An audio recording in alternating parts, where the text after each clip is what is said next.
क्योंकि फादर काबिल बिल्कुल स्पष्ट कहा करते थे कि मैं तुलसीदास का प्रेमी हूं, राम का नहीं। राम का इसका अभिप्राय, वो क्रिश्चियन धर्मानुयायी थे तो उनके आराध्य तो श्री राम नहीं है, लेकिन तुलसी की जो विलक्षण प्रतिभा है और काव्य रचना है वो उनको प्रभावित करती है, उनका तात्पर्य। किंतु गोस्वामी जी इसका समाधान एक दूसरे रूप में देते, क्योंकि अब सब रामायण में भिन्नता हो तो व्यक्ति सोचने लगता है कि ये ठीक है, कि ये ठीक है, कि ये ठीक है। और जब एक बार ये संदेह हो जाए कि कहीं ये कल्पना तो नहीं है, तो व्यक्ति के मन में थोड़ा सा आस्था और विश्वास भी उसका डिग सकता है।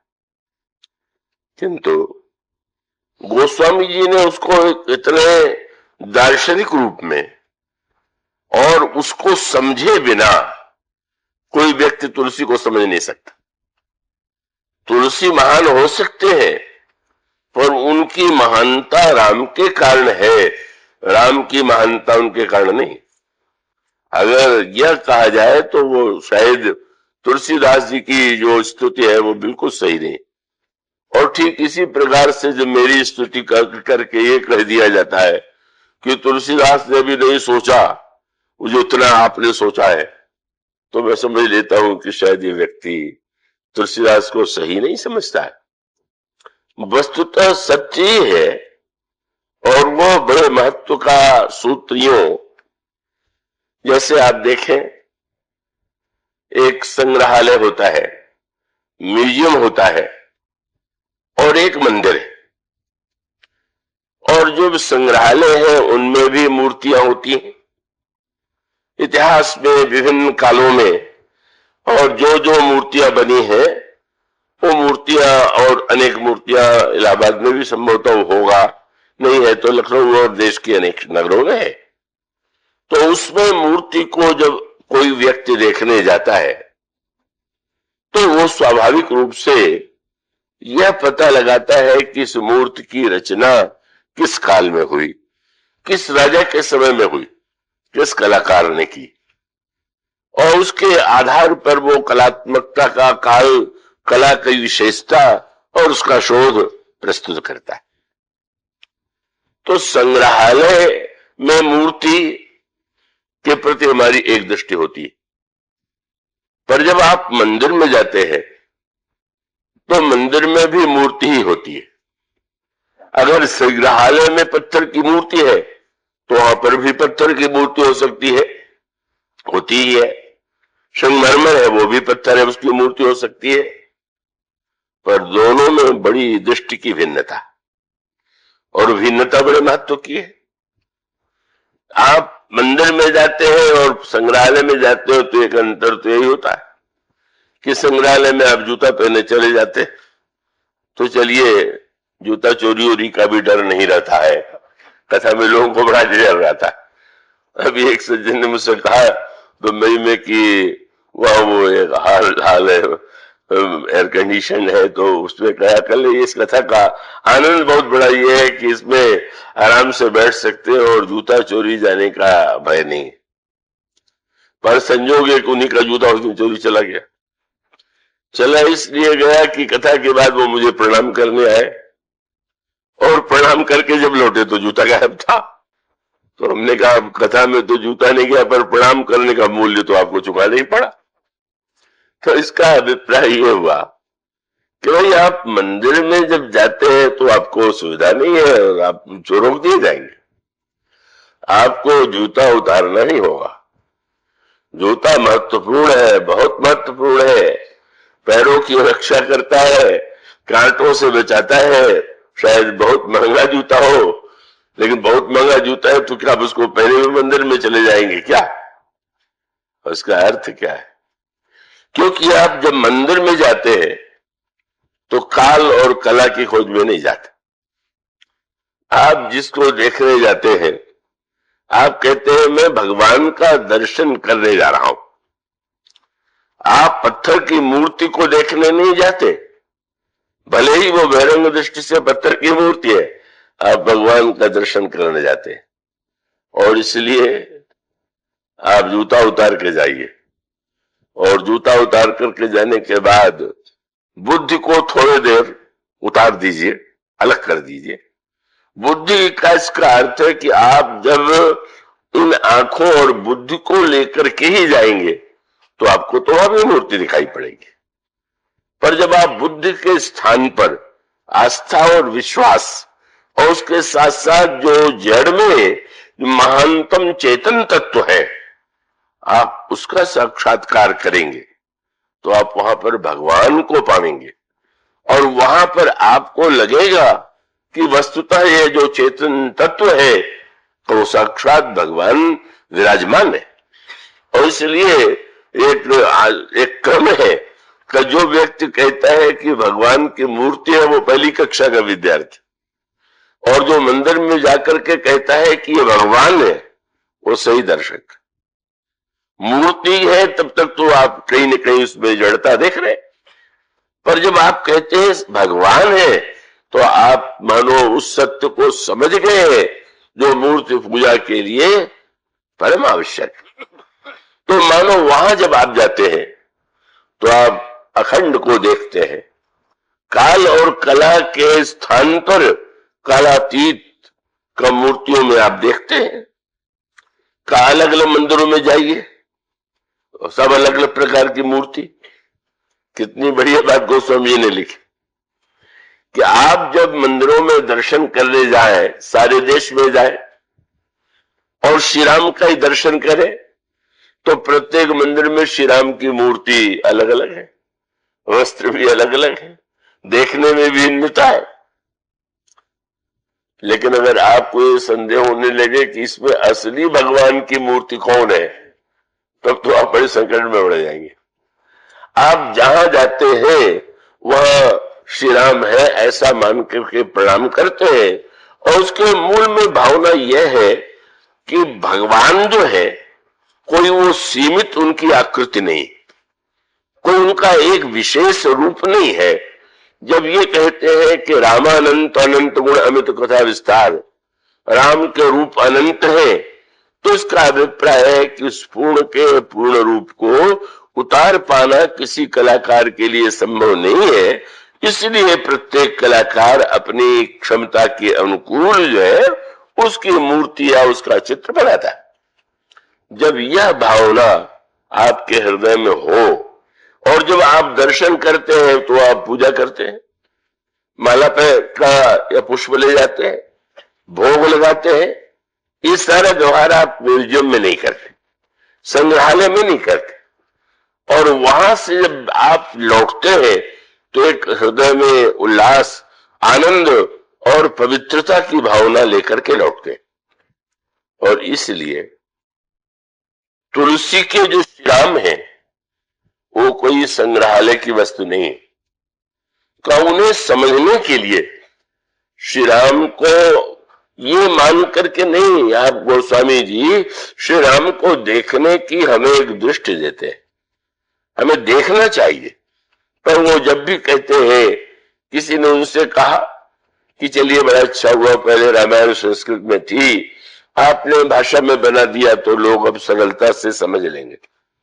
पर गोस्वामी जी ने कहा कि इतनी सरलता से समझने की संभावना नहीं लगती है, और उन्होंने कहा कि जब इसका नाम रामचरितमानस है और इसकी तुलना मानसरोवर से की गई तो मानसरोवर की यात्रा जितनी कठिन है उतनी कठिन यात्रा इस राम कथा की भी। तो उसमें फिर उन्होंने बहुत विस्तार से बताया है। पर उन्होंने कहा जैसे 500 की यात्रा करें तो अनेक पहाड़ लागने पड़ेंगे, नदियां लागनी पड़ेंगी। इसी प्रकार से गोस्वामी जी ने कहा कि इस राम कथा में भी पहाड़ भी है, उसको भी पार कीजिए, नदियां भी है उनको भी पार कीजिए, वन है उनसे भी पार जाइए। तो वो एक एक बताते हैं, गृह कार्य नाना जंजाला तैयत दुर्गम शैल विशाला। ठीक है, राम कथा भाषा में है तो क्या हुआ कि घर के कामकाज का पहाड़ सामने आ गया, जाते तो पर क्या बतावे बहुत से काम पड़े हुए हैं, वो आ गया तो भी नहीं आप जा पाए। पहाड़ भी पार कर ले तो नदी कुतर्क भयंकर नाना, कई लोग बुद्धिमान बहुत होते, तर्क बहुत आता है, अब वो कुतर्क की नदी बह रही है। क्या रखा है, क्या है, हम पढ़ चुके, सुन चुके, कितनी बार उसको पढ़े, क्या जा करके करेंगे। तो कुतर्क की नदी आ गई, तो मानो गृह कार्य और कुतर्क के बाद पर एक बहुत बढ़िया बात उन्होंने कही कि आप जब कहीं लंबी यात्रा पर जाए तो आपको साथ में जहां दुकानें हैं वहां तो आप खरीद लीजिए, पर वन पहाड़ में अगर जा रहे हो तो आपको तो साथ में ही भोजन ले जाना पड़ता है, और वन पहाड़ में तो पार करके मानसरोवर में अकेले जाना ठीक नहीं। तो गोस्वामी जी ने कहा कि उस राम कथा तक पहुंचने के लिए राह खर्च चाहिए, साथ चाहिए, और साथ साथ उन्होंने सूत्र दिया कौन सी राह खर्च लेकर के आप राम के चरित्र में प्रवेश करेंगे। उनका दोहा है, जे श्रद्धा संबल रहित। जिनके पास श्रद्धा नहीं है, श्रद्धा ही इस राम कथा को तक पहुंचने के लिए माध्यम है। और साथ किनका, अब ऐसे साथी को लेके न आइए कि वो आपके बगल में सो रहा हो और आपको बार बार लगे कि ये तो सो रहा है, ध्यान उसकी ओर दे कि कथा की ओर दे। तो अच्छे लोगों का मन नहीं संतन कर साथ, और जिनका संतों का साथ कीजिए और श्रद्धा का राह करके ले जाइए, बस दो ही ना। उन्होंने कहा एक बात और, क्या, तिनका मानस अगमात, उनके लिए मानस अति अगम है। कौन, बोले जिन्हें प्रिय रघुनाथ, जिन्हें राम से प्रेम नहीं है, राम में आस्था नहीं है, उनके लिए राम कथा अगम। और ये बड़े महत्व का सत्य है। भगवान राम के काल में भी क्या रावण को श्री राम में कोई आस्था थी क्या? और नहीं आस्था थी। उसको तो सारी घटनाओं की जो व्याख्या थी वो ऐसी ही लगा करती थी। अगर श्री राम वन आ गए तो रावण की व्याख्या थी कि कोई पिता कहीं किसी बेटे को वन देश निकाला देता, राज्य से वंचित करता है, और रावण ने व्याख्या कर दिया, पिता ने देख लिया कि लड़का सबसे योग्य है, इसमें राज्य चलाने की योग्यता नहीं है, तो अगुण अमान जानते दीन पिता वनवास। उसका अभिप्राय है कि श्री राम के प्रति अगर हमारे अंतःकरण में विश्वास नहीं है, आस्था नहीं है, तो स्वाभाविक रूप से हम काव्य का आनंद ले सकते हैं। गोस्वामी जी का ग्रंथ ऐसा है जिसमें साहित्य का भी आनंद है और अनेक विशेषताएं हैं, लेकिन जो उसका चरम लक्ष्य है, और इसीलिए मंदिर में जब मूर्ति पधराई जाती है तो उसके पहले उसमें प्राण प्रतिष्ठा की जाती है। उसका अभिप्राय है कि इसके जो आराध्य श्री राम है उनके प्रति अगर हमारे अंतःकरण में आस्था नहीं है तो हम तुलसी के राम को समझ ही नहीं सकते पूरी तरह। हम समझ सकते हैं कि कितने बड़े महाकवि है, पर उनके लिए तो श्री राम राम ही सब कुछ है। उसकी विशेषता कविता नहीं है, काव्य के गुण नहीं है, और नीति के उपदेश नहीं है। उनके लिए उसकी विशेषता है कि श्री राम स्वयं साक्षात ईश्वर है। और यह आस्था जिसके लिए गोस्वामी जी यहां तक कहते हैं, किसी ने कह दिया कि कृष्ण 16 कला के अवतार है, राम तो 12 कला के अवतार, तो उन्होंने यही कहा, फिर आपने तो बहुत बढ़िया बात बता दिया। हम तो श्री राम को मनुष्य मान के बहुत प्रेम करते थे, पर अब 12 कला का अवतार बता दिया तो और बड़ी बात आपने कह दिया। और दोहा रामायण में उन्होंने दोहा जो लिखा, आप में से जो थोड़ा पढ़ते हो, वो कहते हैं कि जो जगदीश तो अति भलो, जो महीस तो भाग, तुलसी चाहत जन्म भरी, राम चरण अनुराग। ईश्वर है तो भी ठीक और राजा है तो भी ठीक, मैं तो जन्म जन्मांतर में श्री राम के चरणों में ही प्रेम चाहता हूं। तो इसका अर्थ ये है कि रामायण के चरमाराध्य परम लक्ष्य जो है श्री राम और उनका ईश्वरत्व है। और गुण, जैसे आप मंदिर में जाते हैं, मंदिर की रचना सुंदर है, मंदिर की सजावट सुंदर है, मंदिर की मूर्तियों के वस्त्र सुंदर है, पर सबसे सुंदर भगवान है कि यह वृत्ति अगर आप में नहीं है तो आप मंदिर में जाकर के भी जड़ को देख करके ही लौटेंगे, उस साक्षात ईश्वर के सामीप्य का अनुभव नहीं करेंगे। इसलिए गोस्वामी जी ने एक बात कह दिया, उन्होंने कहा नहीं मेरी रामायण ठीक है, वाल्मीकि जी की ठीक है कि नहीं, उन्हें कथा अलौकिक सुने ज्ञानी, नहीं आचर्य करई अस जानी, राम कथा के मिति जगनाही, अस प्रतीत तिनके मन माही, नाना भांति राम अवतारा, रामायण सतकोटि अपारा। वो स्वामी जी कहते हैं कि श्री राम एक ही बार तो अवतार नहीं लेते, प्रत्येक कल्प में भगवान अवतार लेते, और एक ही कल्प में जो राम कथा है उसमें आपको भिन्नता लगेगी। एक दृष्टांत रामायण से आप ले लें।